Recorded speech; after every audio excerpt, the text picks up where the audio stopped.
Om Swastiastu. Hai semuanya, apa kabar? Semoga kalian selalu baik-baik saja dan semoga kalian selalu sehat. Jangan lupa selalu jaga kebersihan, selalu mencuci tangan dan selalu makan makanan yang bergizi. Dan yang paling penting untuk memutus rantai penyebaran COVID-19, selalu di rumah aja, oke? Oke, pada kesempatan kali ini, saya akan membahas soal-soal dari materi PPKN, yaitu materi tentang PSBB. Di mana PSBB itu adalah pembatasan sosial berskala besar. Nah, dalam materi tersebut sudah dicantumkan beberapa pertanyaan yang sudah siap untuk saya jawab. Kita langsung saja ke pembahasan pertanyaannya. Let's go.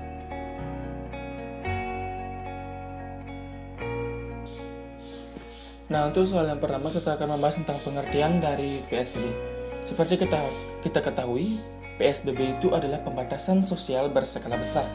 Jadi, pengertian dari PSBB itu adalah pembatasan kegiatan tertentu di suatu wilayah atau di suatu daerah, di mana di wilayah tersebut terduga terinfeksi virus. Nah, di mana tujuan dari pembatasan kegiatan tersebut untuk memutus rantai penyebaran virus di wilayah tersebut agar penyebarannya tidak meluas dan tidak cepat.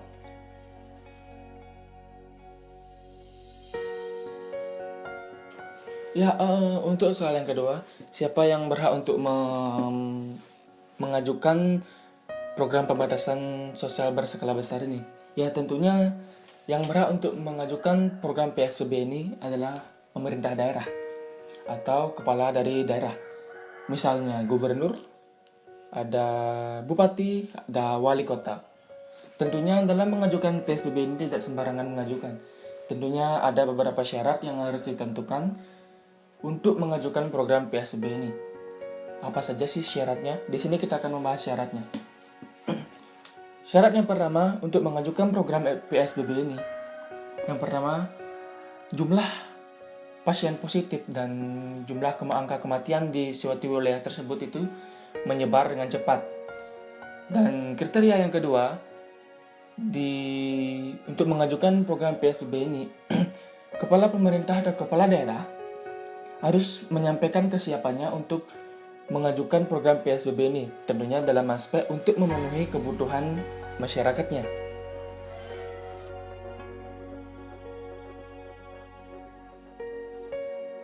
Nah, pada soal yang ketiga, PSBB ini membatasi di beberapa aspek dan beberapa bidang. Yang pertama, peliburan sekolah dan tempat kerja. Mengapa sekolah dan tempat kerja itu diliburkan? Karena sekolah dan tempat kerja itu menjadi tempat kita untuk berbaur dengan orang lain. Tentunya itu akan semakin cepat untuk penyebaran dari virus ini. Dan yang kedua ada pembatasan dalam kegiatan keagamaan. Nah, dalam kegiatan keagamaan ini kita juga berbaur dengan orang lain. Tentunya ada keramaian. Nah, itu akan memicu percepatnya untuk menyebarnya virus ini. Dengan adanya pembatasan ini, tentunya penyebaran dari virus tersebut tingkatnya akan semakin menurun. Dan angka kasusnya akan semakin menurun. Dan yang ketiga ada pembatasan di tempat dan fasilitas umum. Nah, pembatasan tempat dan fasilitas umum ini maksudnya pembatasan kita di tempat umum. Tentunya di tempat umum kita berada di dalam keramaian dan tentunya itu akan memicu penyebaran dari virus ini.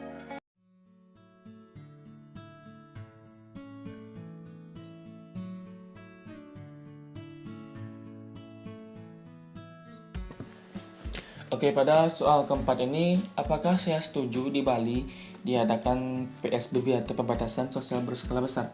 Saya melihat dari data per 21 April 2020.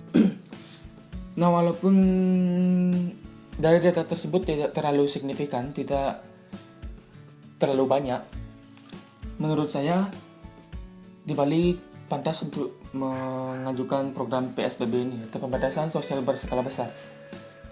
Mengapa demikian?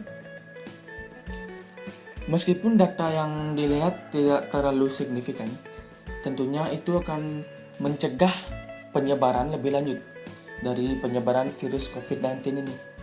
Nah, dengan diadakannya PSBB ini, penyebaran virus atau rantai penyebaran virus COVID-19 ini benar-benar terputus apabila dilakukan dengan mentaati aturan-aturan yang sudah diberikan. Nah, tentunya PSBB ini dengan lockdown itu berbeda. Lockdown di mana kita tidak boleh keluar rumah sama sekali. Tentunya, kalau PSBB ada pertimbangan tertentu. Misalnya kalau kita ada izin untuk kerja, kita diperbolehkan untuk kerja. Nah, PSBB ini sangat cocok untuk diterapkan di Bali. Untuk dampak dari PSBB itu sebenarnya ada 2 dampak juga. Ada dampak positif dan dampak negatif. Kita lanjut ke dampak positif terlebih dahulu. Dampak positif dari PSBB ini adalah rantai penyebaran dari virus COVID-19 tentunya akan benar-benar terputus, dan tentunya tidak akan ada banyak pasien lagi yang terinfeksi virus tersebut jika kita melakukan PSBB tersebut dengan aturan-aturan yang sudah ditetapkan oleh pemerintah. Dan dampak negatif dari PSBB ini tentunya kita akan kesulitan di bidang ekonomi, memenuhi kebutuhan hidup kita, karena kita tidak semua orang bisa bekerja, dan tentunya hanya memiliki izin yang bisa bekerja. Baik, itu tadi pembahasan soal tentang pembatasan sosial berskala besar dari saya. Apabila ada kesalahan kata, saya minta maaf. Dan tentunya untuk teman-teman semuanya, jangan lupa untuk selalu menjaga kesehatan, selalu mencuci tangan, selalu makan makanan yang bergizi, dan yang paling penting untuk memutus rantai penyebaran dari virus COVID-19 ini, tetap di rumah aja. Oke? Sekian dari saya ucapkan terima kasih. Om Santi Santi Santi Om.